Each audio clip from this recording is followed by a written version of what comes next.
Buenas noches a todos. Venga, sujéteme eso. Acabo de decir de otra manera que el 90% de las personas ignoran su verdad.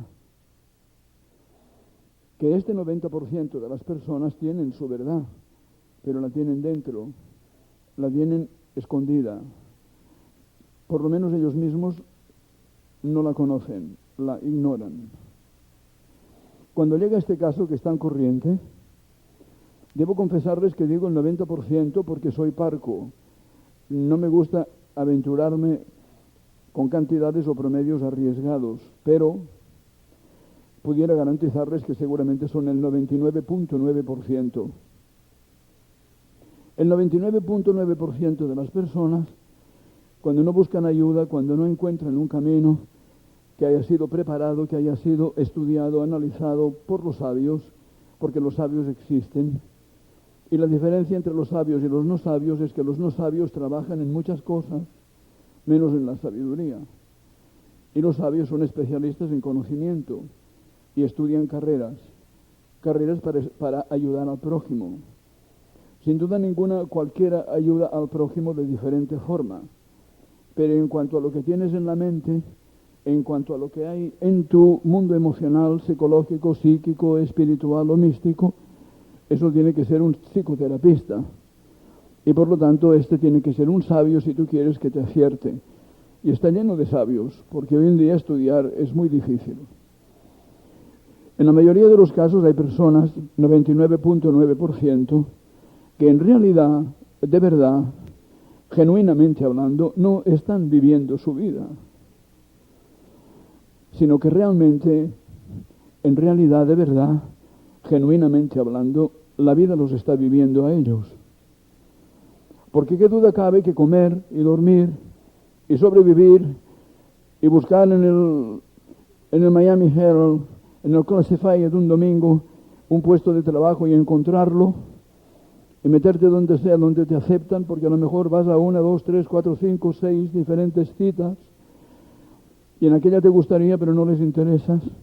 Y en esa tienes la sensación de que tú estarías la mar de bien, pero no les convienes. Y a lo mejor les interesas y les convienes a una gente que para ti ni chicha ni limonada, pero bueno, preguntas cuándo te van a dar y te dicen que 200 algo a la semana. A lo mejor un poco más, depende de las calificaciones, de las facultades, de lo preparado que tú estés. Y entonces llega un momento que tienes un payroll check al que te acostumbras, porque de eso tienes que vivir, y a eso precisamente le llamas vivir. Y eso no es vivir, eso es sobrevivir, eso es vegetar. Vivir es tener ilusión de la vida. Vivir es vivir con entusiasmo, vivir con emoción, con ilusión. Vivir es tener la capacidad de definir unas metas, unos objetivos, unas ilusiones, unos anhelos, capaz de soñar unos sueños que tú pretendes que se conviertan en realidad. Eso es vivir. Y poco a poco poner de tu parte y prepararte y llenarte de empeño, de fe en ti mismo, de fe en la vida, de fe en Dios, y avanzar hacia adelante y hacia arriba y conseguir lo que tú quieres que tu vida sea. Pero tú tienes que ser el diseñador de tu vida, tú tienes que ser el artífice de tu vida, de tu destino, de todo lo que tienes por delante, que es tu porvenir o tu futuro. Y en la mayoría de los casos eso no existe. Y en la mayoría de los casos, cuando vienen a la cibernética, cientos, miles. ¿Saben cuántas personas han pasado durante 18 años? Casi 20.000. Claro, qué duda cabe, que cuando decimos pasar, algunos han pasado. Ni fu ni fa. Pasaron 1, 2, 3, 4, 5 charlas, 6, primer curso, pero no consiguieron involucrarse. Indiscutiblemente, en los primeros años no era tan eficaz, no teníamos tanta preparación. Digo teníamos en plural porque no solamente yo aquí, sino todos en todas partes. Este tipo de psicología aplicada, terapia colectiva, está evolucionando a marchas forzadas y siempre parece que ya no podemos llegar a más, que todo es perfecto, que las personas cambian, mejoran, superan programaciones, acondicionamientos, problemas que adquirieron traumáticamente en su niñez o no traumáticamente, las adquirieron a base de influencias, a base de impresiones, sensaciones, a base de crianza, a base de educación. Pero en cambio no es así. Cada día la cosa va mejorando. Por lo tanto, lo que tenemos que hacer, y eso sí lo tienen que ver bien claro, es descubrir cuál es y cuáles son las programaciones que ustedes tienen. Para ello tenemos un sistema perfectamente establecido, que llamamos metodología. La primera pregunta que nos hacemos en una charla como de hoy, que es la segunda, dado que en la anterior explicábamos superficial o generalmente en qué consiste una programación, en qué consiste, en que tú crees que tú has nacido con ese sentimiento de inferioridad, en que tú crees que ya de niño eras poca cosa, apocao, que ya creías que los demás eran superiores a ti, o te sentías inadecuado en cualquier ambiente, y pensabas después, a medida que fuiste creciendo, que tú eras así, diferente en el mal sentido de la palabra, insuficiente, impotente, incapaz, poca cosa. Pero después vas descubriendo que eso no es así, que tú puedes llegar donde otro llega. Entras en la cibernética y de repente empiezas a oír que tú, quien quiera que seas, por mucho sentimiento de minusvalía que tengas, por mucho que te subestimes, por mucho que llegues a ser alguien con complejo de inferioridad, reducido al mínimo, supongamos que te sientes, porque en psicología lo importante es cómo tú sientes, no cómo tú piensas. Lo que tú piensas es tu ego, y el ego en psicología poco importa. Lo que importa es el ID, una I y una D, que no es la licencia de manejar. Ni se imaginen que yo estoy hablando ahora porque obviamente un policía cuando te detiene dice, me da su ID, yo ID please, y ustedes dan la licencia de manejar y el Social Security, el permiso de trabajo y 40 cosas más, y el seguro y la propiedad del carro. Hubo un tiempo en que los seres humanos se llamaban por nombres. Uno se llamaba Perico de los Palotes y el otro se llamaba Pericote y ella Mandinga, y eran Pericote y Mandinga y así. Pero ahora no. Ahora somos números porque estamos todos computerizados. Y cuando te detienen dicen, deme tal número, deme otro número, no tiene más números. Si no tienes más números no te dan el refrigerador. Tiene que tener más números que pueden avalarte, que puedan demostrar que tú tienes garantías. Entonces puede llegar al caso que cuando tú te sientas a ti mismo, te sientas como una cucaracha. Hay un autor famoso, súper famoso en el mundo, llamado Franz Kafka, que escribió un libro llamado La Metamorfosis, un libro extraño, un libro como de humor negro, un poco macabro, que durante mucho tiempo la gente no entendió, hasta que simultáneamente, casi contemporáneo a él, surgió Sigmund Freud con su psicología. Y con su psicología se empezó a entender que Kafka había hecho un libro sobre el subconsciente y que la metamorfosis, ese muchacho que se convertía en cucaracha, no era una realidad, sino un símbolo. Y que evidentemente representaba o simbolizaba alegóricamente todas aquellas personas que, aun siendo personas, se sienten como cucarachas. Y ahora decimos, en psicología moderna, si algún día tú te sientes como una cucaracha es porque alguien te está haciendo sentir como una cucaracha. Si algún día tú puedes llegar a sentirte como una cucaracha es porque alguien cuando tú eras pequeñito te hizo sentir como una cucaracha o te preparó para que algún día tú pudieras sentirte como una cucaracha. He escogido la peor de todas las programaciones para que ustedes entiendan de una vez para siempre, para toda la vida, en qué consiste una programación y cuán importante es una programación y cuán trascendente puede llegar a ser una programación. Porque indiscutiblemente, si tú no has nacido cucaracha, sino que has nacido ser humano y eres una criatura preciosa, angelical, pero sensible, vulnerable, con una gran hiperestesia, es decir, capacidad de vibrar a las impresiones que te producían y te subestimaron y te abandonaron y sentiste un rechazo y de repente había tanto conflicto en tu casa que no había tiempo para el amor, todo eran problemas, todo eran gritos. Quizá tu papá era alcohólico, quizá cuando llegaba pegaba a tu mamá. Tu mamá no tenía, aunque te quería muchísimo, no tenía humor para manifestarte, no tenía tiempo.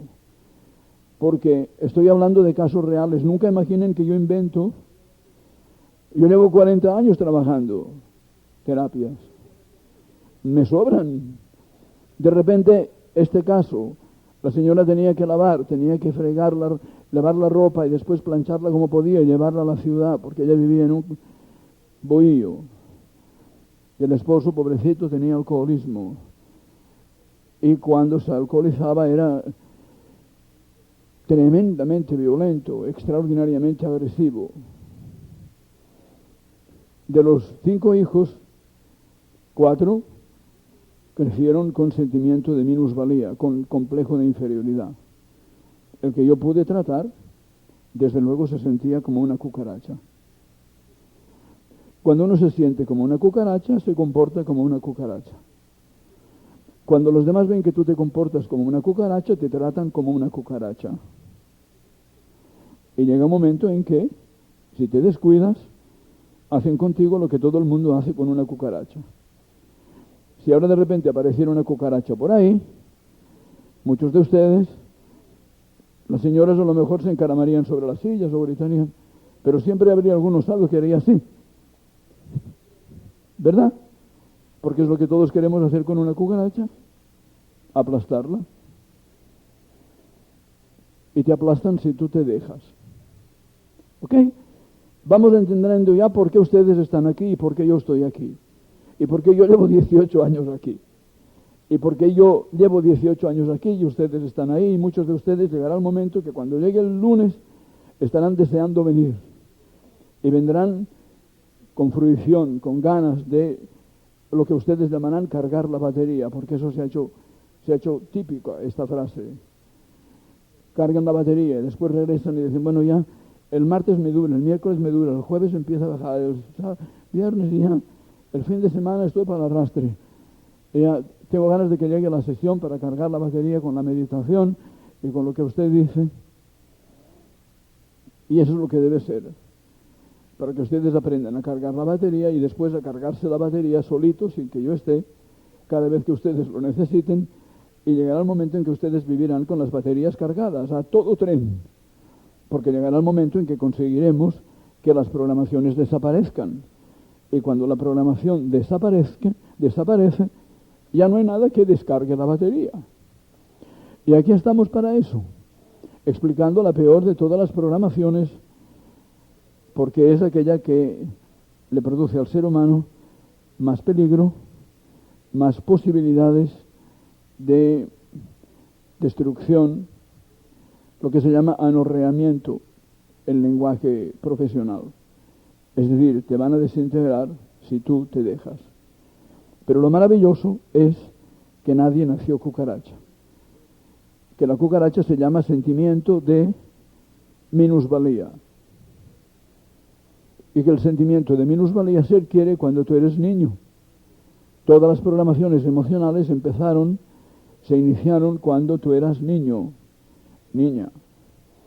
Realmente existe un periodo de tiempo, un espacio en tu vida que es el habitual en el que se adquieren las programaciones emocionales, que son los 6 primeros años. A los 7 años ya la programación está definida.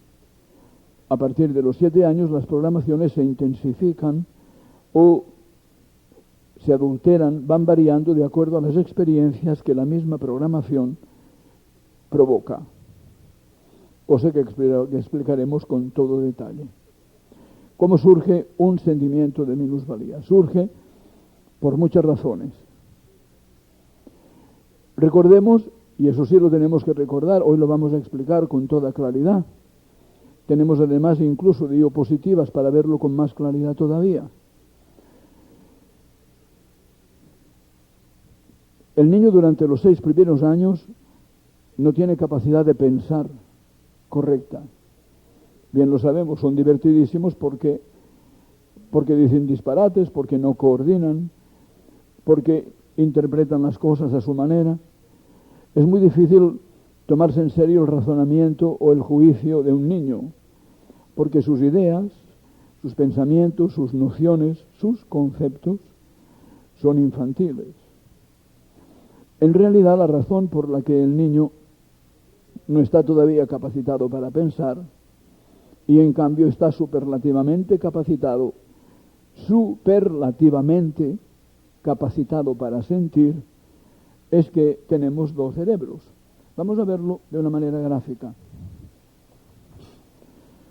Porque, aunque no es una imagen tan espectacular, en realidad es importante que ustedes lo vean porque queda más grabado.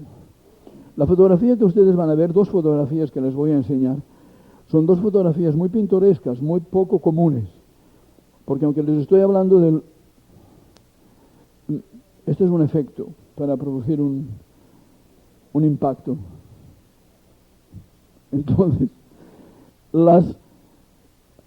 estamos diciendo que tenemos dos cerebros.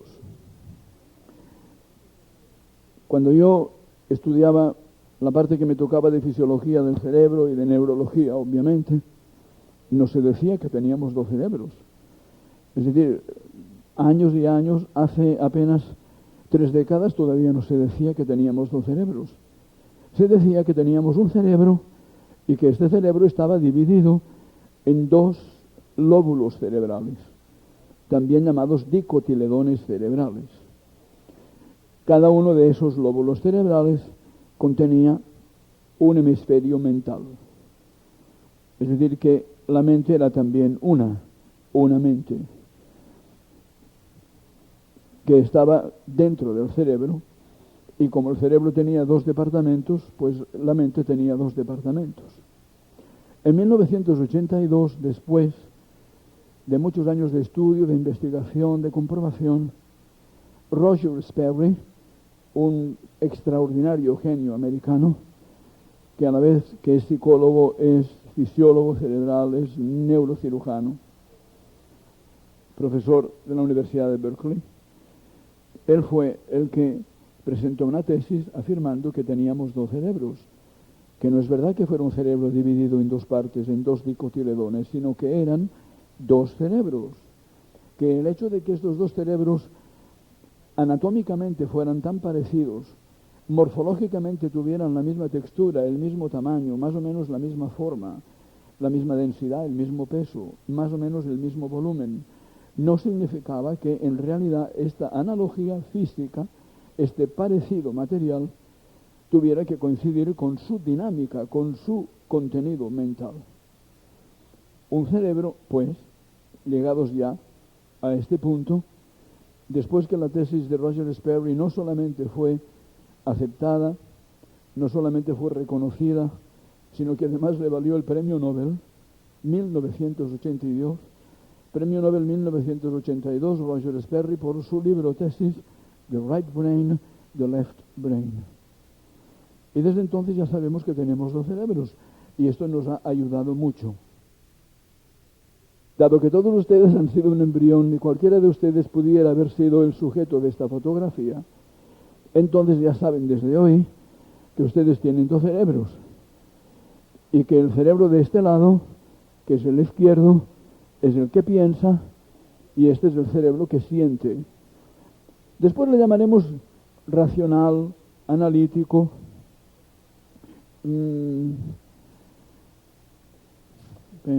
deductivo, le llamaremos consciente. Tiene muchísimas denominaciones. Este de aquí le llamaremos irracional, le llamaremos subconsciente, le llamaremos emocional psicológico, le llamaremos vivencial, vibracional. Tiene muchas denominaciones, pero de todas ellas la más fácil de recordar es que con el cerebro de la izquierda pensamos y con el cerebro de la izquierda sentimos. A pesar de que se ven con claridad los dos cerebros en el embrión, eso es un truco óptico. Es decir, que da la sensación de que los dos cerebros son iguales o tan parecidos, Es decir, que no hay diferencia ni de color, ni de tamaño, ni de nada. Pero este cerebro de aquí, que es el de la izquierda, está totalmente letárgico, está insensible, está dormido, está inactivo. Es decir, no ha entrado en acción.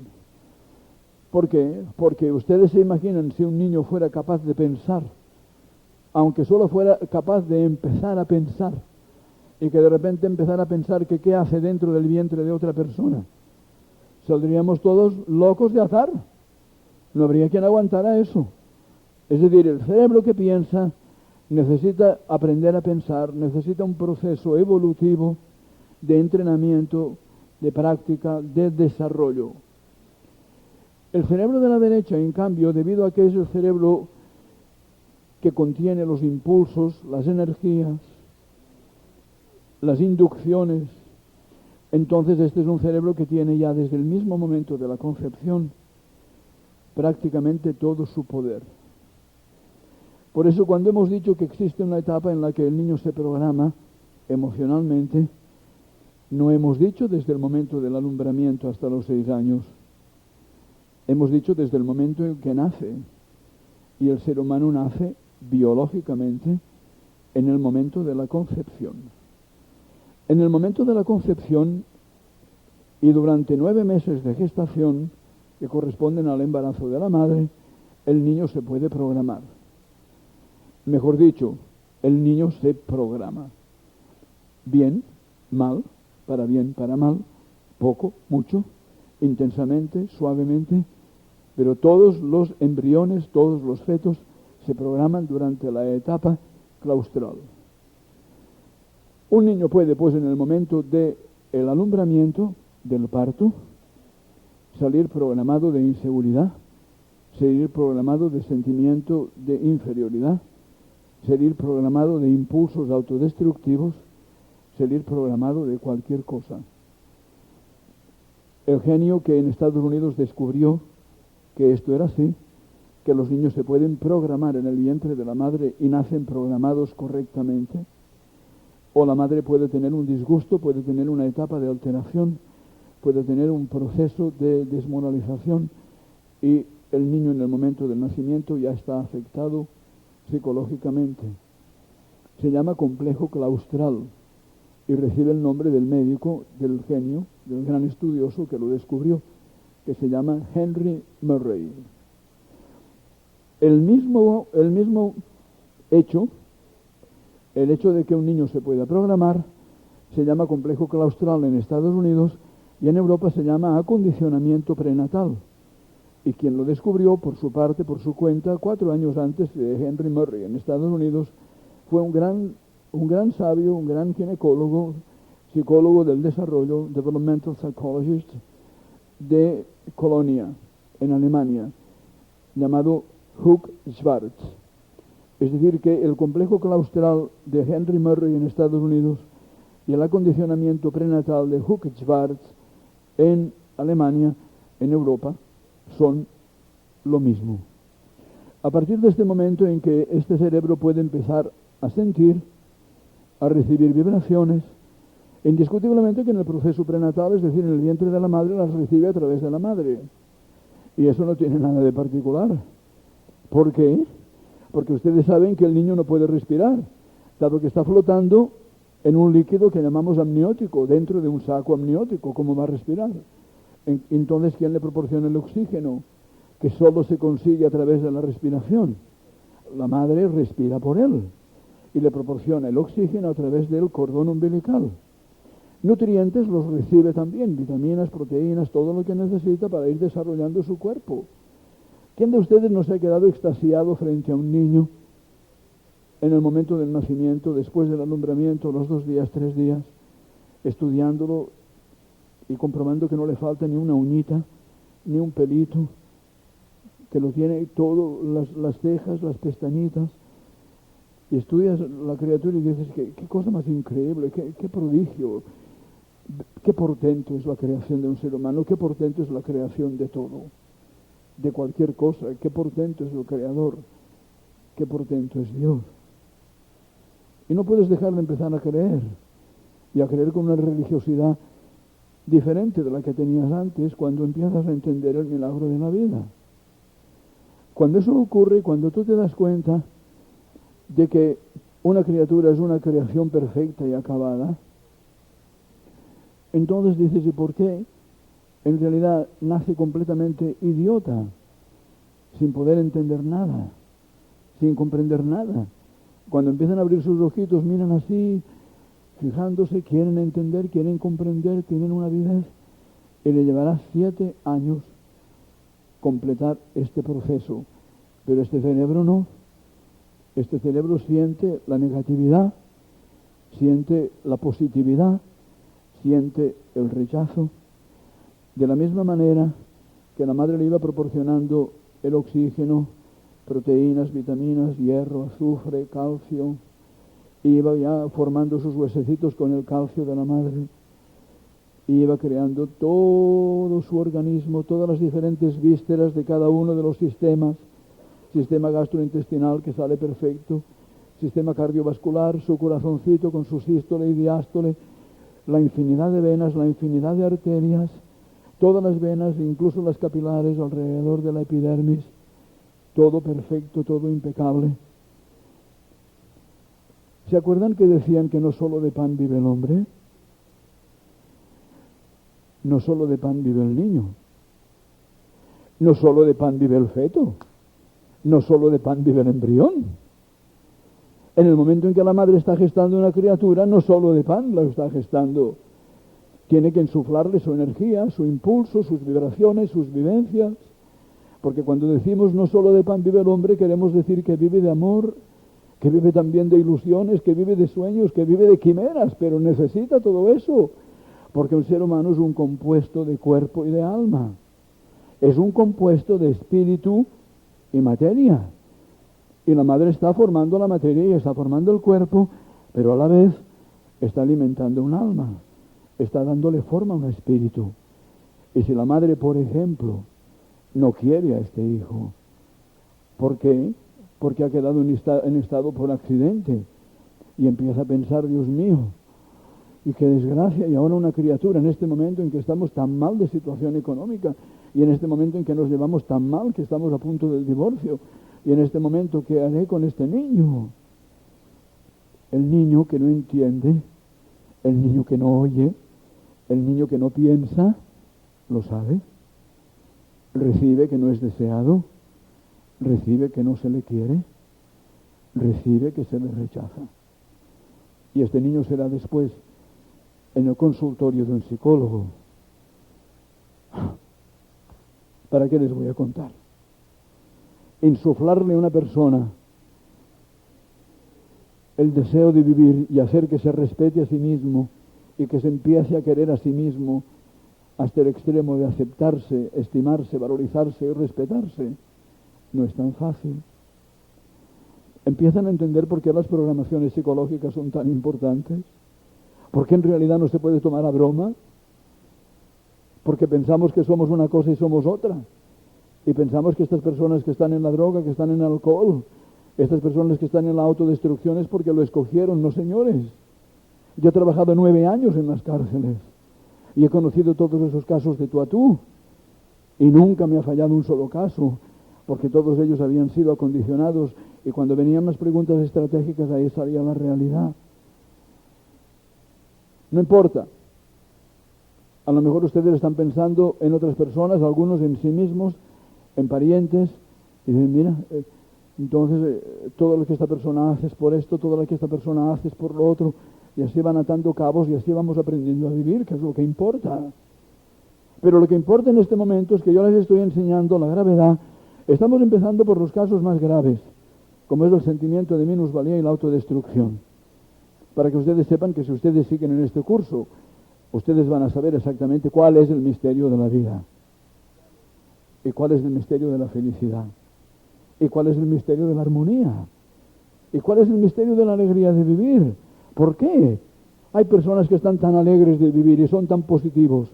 ¿Por qué hay personas que llegan a una casa y de repente es como si se hiciera la luz, como si hubiese aparecido una ráfaga de luminosidad y de euforia y de positivismo? Y hay otras personas que entran y son una carga de negatividad con una fuerza macabra. ¿Por qué? ¿Acaso hay cosas sin por qué? No. Bien saben ustedes por la ley de la causa y efecto que todo tiene su porqué. Porque la ley de causa y efecto se llama hoy en día en cosmografía, se llama causalidad. Y antes decíamos, cuando yo era pequeñito, decíamos que la casualidad. Mira qué casualidad que me ha pasado esto, mira qué casualidad que me ha pasado aquello, mira qué casualidad que me han despedido. Y ahora no. Vienen personas que dicen, mira, es que no sé qué pasa, que me despiden de todos los trabajos. Y digo, ¿no sabe lo que pasa? Se tiene que poner espejuelos más fuertes. Porque realmente lo que le está pasando es que no sirve para nada. Si usted no está cumpliendo, o que usted es inconformista, que usted es negativo. Y usted es negativo y es un aguafiestas, y usted critica, y usted censura, y usted no está de acuerdo con nada. Y eso no hay empleador que lo soporte, ni compañero de trabajo que lo resista. La cara que sigue ahora, que es la última de las diapositivas de hoy, es la de Sigmund Freud, el papá de la psicología. Falleció en 1939, que es lo que importa. Es decir, que está en el turn of the century, finales del 1800, principios del 1900. Él fue el que creó la psicología porque fue el primero que en realidad descubrió o quiso enseñar que existía una mente. Una mente. Él oficialmente era neurólogo. Entonces, ¿cómo nos programaron? ¿Y cómo nos vamos a reprogramar? Esa es la respuesta que yo quiero que ustedes se lleven hoy de aquí. Es decir, ustedes se tienen que ir hoy de esta charla sabiendo cómo les programaron, aunque no hayan descubierto bien cuáles son sus programaciones. Interesa saber cómo les programaron y sobre todo cómo nos vamos a reprogramar. Porque que nos vamos a reprogramar, seguro, nos vamos a reprogramar. Cuando somos pequeñitos, hemos dicho ya, no podemos pensar, pero sentimos mucho. ¿Quieren por favor ustedes recordar si tienen algún niño en la casa o si lo han tenido o cualquier relación que ustedes hayan tenido con niños? Si los niños sienten de la misma manera que un adulto, no. Son tremendamente vulnerables, son extraordinariamente intensos. Ellos tienen un mundo interior que es un abismo. Obviamente ellos se sienten diferentes del medio ambiente de los adultos. Ellos sienten que los adultos sienten, pero no sienten como ellos sienten. Si ustedes asustan a un niño, el susto es compulsivo. Y la reacción es que empieza a llorar, y cuando llora, llora con toda su alma. Es un berrinche, es un griterío. Un adulto llora y se contiene y llora suavemente. Todo es como bajo control, todo es como suave, todo está como matizado, tamizado. No en un niño. El niño es totalmente compulsivo, debido a que su mente es una mente absorbente. El término mente absorbente, ustedes lo encontrarán en todas las enciclopedias y en todos los libros de texto de todas las facultades de psicología del mundo entero. Y el término mente absorbente, refiriéndose al subconsciente de los niños, fue creado por María Montessori en el año 1929. 1929 ya son años. Nadie ha podido tocar nada de todo lo que María Montessori dijo, porque fue una mujer tan extraordinariamente genial que se anticipó a prácticamente medio siglo o casi un siglo de tiempo. Luego la mente absorbente es la del niño que acoge el impacto que le produce, la impresión, la sensación que se lleva, cualquier gesto, cualquier palabra, el ambiente, la energía que lo rodea, las vibraciones que están flotando en la atmósfera donde él reside. Todo eso lo van afectando y lo van moldeando. Van creando una identidad psicológica, una personalidad emocional en este cerebro. Si el niño es un niño que ha sido alentado, ha sido estimulado, tendrá una estima de sí mismo, se dará valor. porque ve que los demás le dan valor. ¿Será entonces que solamente los niños que no son valorizados adquieren un sentimiento de minusvalía? No. Una madre puede querer mucho a un hijo, mucho, y programarlo con un sentimiento de minusvalía, porque el secreto no está en quererlo, está en hacérselo sentir. El caso, por ejemplo, de los padres que aman mucho a sus hijos, pero no son cariñosos o no trascienden, porque tienen inhibiciones o bloqueos, indefectiblemente crean niños que tienen sentimiento de minusvalía. El padre entonces razonará, por ejemplo, discutiendo con el psicoterapeuta. Él le dirá, pero oígame, pero si es que, si yo trabajé todos estos años denodadamente para ser su proveedor, si no le faltó nada en su infancia. Entonces uno le pregunta de inmediato, ¿pero usted cree que un niño distingue, analiza, deduce todo eso que usted me está diciendo? El niño no piensa si lo quieren o no lo quieren y que lo tienen que querer porque no le falta el plato de comida, porque no le falta su ropita. No. El niño se entera de que lo quieren cuando lo siente, cuando crezca así, cuando ya sea un adolescente, antes incluso. Es decir, cuando tenga 9 años, 10 años, 11 años, puede ya tener esa comprensión y decir, mira, todo me lo da mi papá, o todo me lo dan mis padres, o mira mi mamá cómo me atiende. Pero en realidad es la vibración del afecto lo que hace que el niño sienta que lo quieren. En mi época, desgraciadamente, las inhibiciones eran monstruosas. Los padres podían incluso decir, el hombre, el varón, el macho, que a un niño no se le abrazaba. ¿Cómo voy a besar a mi hijo siendo un varoncito? Verán ustedes otras diapositivas más adelante, verán videos, verán padres jugando con los hijos, mordiéndolos, abrazándolos, apretándolos así con toda su alma. Esto es algo que psicológicamente representa una bendición. ¿Qué duda cabe que el ser humano necesita alimento físico? Pero el amor es imprescindible. Yo tenía 16 años cuando estudié esta lección y la estudié precisamente en un texto de Huck Schwartz. Tenía 17 años y yo era un muchachito que parecía mucho más joven, parecía que tenía 15 o 14. Tenía problemas en mis estudios porque siempre me consideraban que era demasiado joven para el curso que estaba ocupando, el nivel que me incumbía. Yo recuerdo perfectamente que estaba en Barcelona, en casa de mis padres, estaba estudiando por la noche. Altas horas de la madrugada, yo estudié muchísimo por las noches enteras. Aunque yo tenía un pequeño estudio, un rinconcito, la luz se reflejaba en el cuarto de mi abuela. Entonces estudiaba abajo porque las habitaciones estaban arriba. Y yo me iba al comedor precisamente. Y en el comedor tenía un flexo, una luz de esas que tenía un tallo que era juncal, que se movía. Entonces ponía el flexo ahí junto al libro y estudiaba. La luz iluminaba nada más que el libro y todo lo demás era penumbra. Y así me podía concentrar. Y estudié el problema del acondicionamiento de los afectos. Porque Huck Schwartz era un especialista en eso. Por eso descubrió el acondicionamiento prenatal. Y recuerdo perfectamente ese texto, cómo me impactó. Este fue un momento impresionante en mi juventud. Porque el psicoanálisis era un poco tecnológico, un poco científico, no era tan humanístico. Pero Huck Schwartz era de la escuela de Carl Gustav Jung, era psicólogo humanístico de mi escuela. Entonces él era un psicólogo que sentía mucho el problema, porque sentía la vida, porque sentía al ser humano.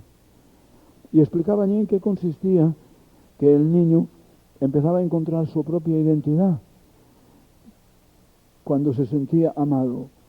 Y explicaba, es muy posible que el niño descubra su cuerpo cuando en realidad siente el cuerpo de otros cuando lo abrazan, que descubra la capacidad que tiene en sus manos, es decir, lo que llamaríamos científicamente encéfalo caudal, mente, manos, cuando le cogen sus manos y siente el contacto con las manos de otros, cuando coge, por eso los niños cogen, por ejemplo, el índice, cogen el dedo del adulto, porque claro, lo ven tan grande, ¿no? Lo cogen y experimentan y practican con los seres humanos para descubrir su propia identidad. Esta era la famosa teoría de Huckleberry, que el ser humano descubría la identidad de ser un ser humano a través del amor. Y fíjense ustedes que han pasado, bueno, no quiero recordar cosas tristes, han pasado muchos años, pero yo tenía entonces 17 años y ahora tengo unos cuantos más. Y de verdad he ido descubriendo que no es el niño el que encuentra su propia identidad a través de los afectos y de las vivencias. He descubierto que el adulto, que el muchachito, que la muchachita, que el adolescente, que el hombre joven, que el hombre maduro, la mujer madura, que cuando empieza la senilidad, que no hay ninguna etapa de la vida del ser humano en que el ser humano no necesite el reconocimiento, el afecto y el calor humano de los demás. Que en el momento en el que el ser humano pierde esa toma de contacto con el calor sentimental, espiritual de otros seres humanos, pierde su identidad. Y que siempre que nosotros queremos a un ser humano, que nos importe a alguien por lo que sea, porque es pariente, porque es consanguíneo, porque lleva la misma sangre en sus venas que en las nuestras, por lo que nos ha hecho, por lo que nos ha ayudado, por lo que nos ha favorecido. Si tú descubres que esta persona está viviendo en la absoluta soledad de calores humanos y de afectos, no te pierdas la oportunidad de darle afecto, de demostrarle un poco de interés, de cariño, de simpatía.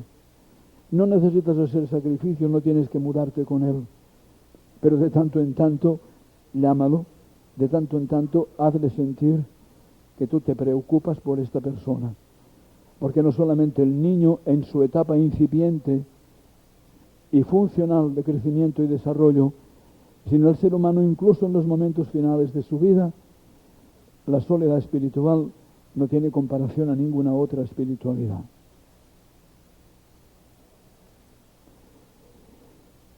Programaciones se adquieren, pues, a través de que tú te sentiste. Un caso, la señora, por ejemplo, que viene a mí y me demuestra que tiene un sentimiento de minusvalía total. Y yo le digo, ¿cómo es posible? Déjeme ver, vamos a estudiar su historia. Ella había detectado ya que lo tenía. Entonces, diferentes hermanas y las demás no tenían sentimiento de minusvalía. En un momento determinado, su mamá adquirió una enfermedad que se llama lupus. Y ella había nacido hacía 4 años. Y su mamá contractó la enfermedad. Obviamente es una enfermedad contagiosa, especialmente para niños. Entonces se formó el conflicto en la casa. ¿Qué hacemos con la niña? Eran gente que vivían muy bien, de muy buena posición. Entonces dijeron, la vamos a poner en un internado.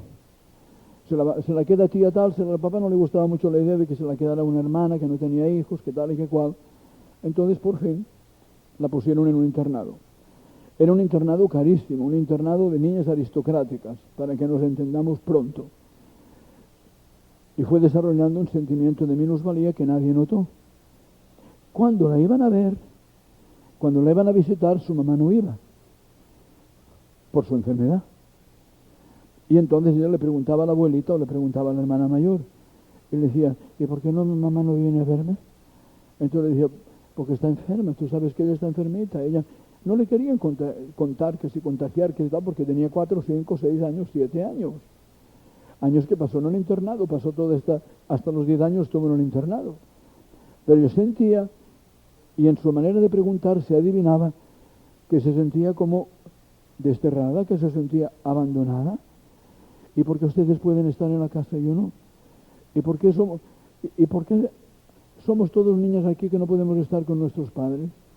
Porque era un internado. Y ella se hacía todas esas preguntas que nunca entendió. Pero las preguntas no eran más que una expresión, era una manifestación de lo que estaba sintiendo en su interior.